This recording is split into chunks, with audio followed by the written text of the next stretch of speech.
मरचू जंगल से लकड़ियां काटकर बाजार में बेचने गया, लेकिन उसे लकड़ियों के अच्छे दाम नहीं मिले।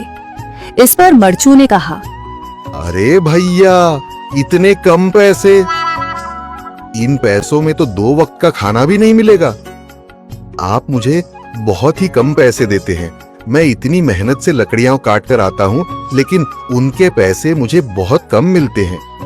भैया, तुम्हारी लकड़ियां होती ही इतनी कमजोर हैं कि मैं इससे ज्यादा पैसे नहीं दे सकता। तुम्हारी लकड़ियों के बस इतने ही पैसे बनते हैं। अरे भैया, कुछ ज्यादा कर दो ना। वो क्या है ना कि इन पैसों का तो कुछ भी नहीं आता। मैं अपनी जिंदगी कैसे गुजारूंगा। भैया, तुम जाकर अच्छी लकड़ियां लाओ, तभी इन लकड़ियों का अच्छा दाम मिल पाएगा, वरना इन लकड़ियों का तो यही दाम है। ये सुनकर मरचू बहुत ज्यादा परेशान हो गया और पैसे लेकर किराने की दुकान से सामान खरीदकर घर आ गया। घर पहुंचते ही मरचू की पत्नी सीता ने कहा, अरे जी, सामान ले आए आप? हाँ जी, सामान ले आया हूँ। सीता के चेहरे पर खुशी छा जाती है, लेकिन जब उसने सामान देखा, जी, इसमें तो बहुत थोड़ा सामान है। हाँ सीता, मुझे पता है कि यह सामान बहुत थोड़ा है, लेकिन मैं क्या करूं? मेरे पास जितने पैसे थे, मैं उतने का ही सामान लेकर आ गया हूँ। इस तरह हमारा गुजारा कैसे हो पाएगा जी? आपको तो पता ही है कि हम कितनी मुश्किलों से गुजारा करते हैं। हाँ हाँ, मुझे पता है, लेकिन मैं कर भी क्या सकता हूँ? मेरे पास इतने पैसे ही नहीं कि हम एक अच्छी जिंदगी गुजार सकें। इतनी मेहनत कर रहा हूँ, लेकिन फिर भी मेहनत का फल नहीं मिल रहा।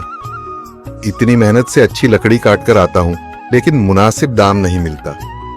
मैं तो बहुत परेशान हूँ। क्या करूँ?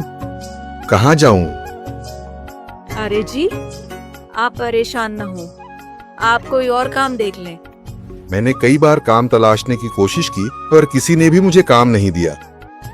ये सुनकर सीता भी काफी ज्यादा परेशान हो गई। मरचू से सीता की परेशानी नहीं देखी गई। उसने अपनी पत्नी सीता से कहा, मैं फिर से जंगल की ओर जा रहा हूँ। अरे जी, अभी मत जाइए ना, वैसे भी शाम हो रही है। आप कल चले जाइएगा, अभी मत जाइए। ठीक है, अगर तुम रोक रही हो तो मैं नहीं जाता। मैं कल चला जाऊंगा। इसके बाद मरचू गांव में घूमने के लिए चला गया। तभी उसे एक आदमी मिला और उसने कहा, कहाँ जा रहे हो भैया? और सुनाओ, क्या हाल चाल है? जिंदगी कैसे गुजर रही है? अरे भैया, तुम्हें तो पता है कि लकड़ियां काटकर कैसे गुजारा होता है। हाँ भैया, तुम सही कह रहे हो। और आसपास के जंगलों में अच्छी लकड़ियां भी नहीं है।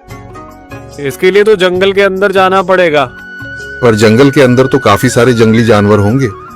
मुझे बहुत डर लगता है भैया, मैं जंगल में कैसे जाऊंगा? हाँ भैया, जंगली जानवर तो होंगे, लेकिन अच्छी लकड़ियां तो वहीं से ही मिलेंगी। ये सुनकर मरचू बहुत ज्यादा परेशान हो गया, लेकिन वह आदमी बिल्कुल ठीक कह रहा था।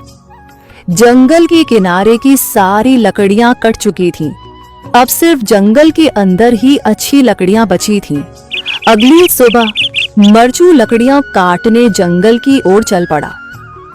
जंगल में आने के बाद मरचू ने कहा, अरे, यहाँ पर तो लकड़ियां ही नहीं हैं। वो आदमी सही कह रहा था, लकड़ियों के लिए तो जंगल के अंदर ही जाना पड़ेगा। और जंगल के अंदर जाना क्या सही रहेगा? मुझे तो बहुत डर लग रहा है, क्योंकि वहां पर तो काफी सारे जंगली जानवर होंगे जो खतरनाक होंगे।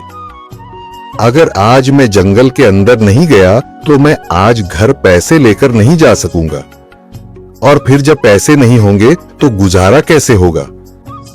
मरचू जंगल के बाहर खड़ा सोचता ही रहा और फिर उसने सोचा, अरे, यहाँ पर भी कोई मजबूत पेड़ दिखाई नहीं दे रहा जिससे मैं लकड़ियां काटकर घर ले जा सकूं। लगता है और अंदर जाना पड़ेगा। यही सोचकर मरचू जंगल के अंदर चला गया। अंदर जाने के बाद उसने इधर उधर पेड़ देखे, पर उसे कोई भी अच्छा पेड़ दिखाई नहीं दिया। यह सोचकर मरचू जंगल के और अंदर चला आया।